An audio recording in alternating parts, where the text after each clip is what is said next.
मैं आज भगवत गीता का ये अध्याय रीड कर रहा था जिसमें भगवान श्री कृष्ण कहते हैं ये पूरा वर्ल्ड प्रकृति के 3 गुणों के अंदर काम करता है और जिस इंसान ने प्रकृति के इन तीनों गुणों को पार कर लेता है उसे गॉड की प्राप्ति होती है और फिर वो दोबारा कभी भी इस वर्ल्ड में वापस नहीं आता है। तो भगवान श्री कृष्ण के इन्हीं बातों को मैं तुम्हें बहुत ही सिंपल तरीके से एक्सप्लेन करूंगा, इसलिए मेरी बातों को पूरे फोकस के साथ ध्यान से सुनना।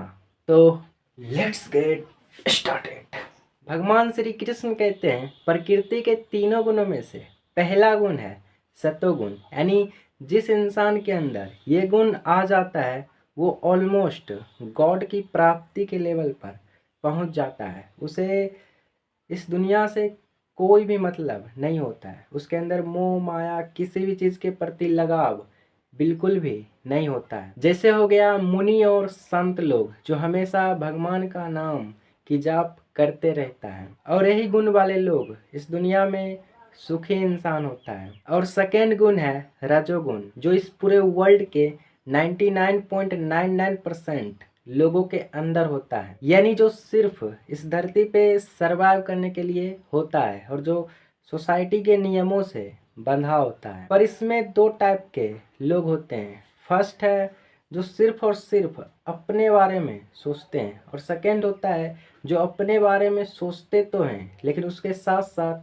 दूसरों के बारे में भी सोचते हैं। जैसे मैं तुम्हें अभी का फेमस एग्जांपल देता हूँ, अलक सर, खान सर और रतन टाटा जी का, जो अपने बारे में सोचते तो है ही लेकिन वो दूसरों के बारे में भी सोचते हैं। इसलिए वो हॉस्पिटल वगैरह खुलवाते हैं और फ्री सर्विस देते हैं, स्कूल वगैरह भी बनवाते हैं और उसमें बच्चों को फ्री एजुकेशन देते हैं, और भी कुछ कुछ अलग अलग तरीके से काम करते हैं जिससे हमारे देश का भला हो सके और हमारी सोसाइटी का भी भला हो सके। और तीसरा है ब्रदर तमोगुण, यानी इस गुण वाले लोगों के अंदर ईर्ष्या, जलन, आलस पाना, काम चोरी, दूसरों के प्रति हिंसा, ये सब होता है। जो अपनी लाइफ में हमेशा दुखी और निराश होता है और दूसरों के प्रति ईर्ष्या करते रहता है। और भगवान श्री कृष्ण कहते हैं जिस इंसान के अंदर ये गुण होता है वो अगले जन्म में पशु योनि में, पक्षी योनि में, कीड़े मकोड़ों में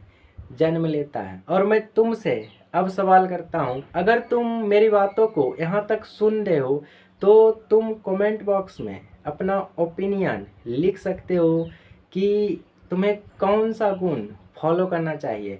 अगर तुम्हारी एज अभी 20 या 20 से नीचे है, तुम्हारे लिए पूरा का पूरा कमेंट बॉक्स खुला हुआ है, तो कमेंट जरूर करना। तो टॉपिक पे वापस आते हैं। अगर तुम्हारी एज अभी 20 या 20 से नीचे है तो मेरे हिसाब से तुम्हें सबसे पहले रजोगुण पे फोकस करना चाहिए, और वो भी सेकेंड कैटेगरी वाले, यानी सबसे पहले अपने आप को फाइनेंशियली इंडिपेंडेंट कर दो, क्योंकि इस पूरे वर्ल्ड में सरवाइव करने का एक ही तरीका है और वो है तुम्हारे बैंक में बैलेंस का होना बहुत ही ज़्यादा ज़रूरी है। इसलिए पहले अपने आप को फाइनेंशियली इंडिपेंडेंट करो और उसके बाद दूसरों की भलाई के बारे में भी सोच सकते हो। और अगर उसके बाद भी अगर तुम्हारा मन है कि तुम्हें रजोगुण से ऊपर सतोगुण में जाना है तो तुम उसके बाद किसी आध्यात्मिक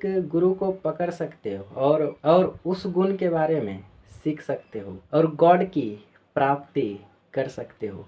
तो इसी के साथ मिलता हूँ नेक्स्ट सीरीज में। थैंक्स।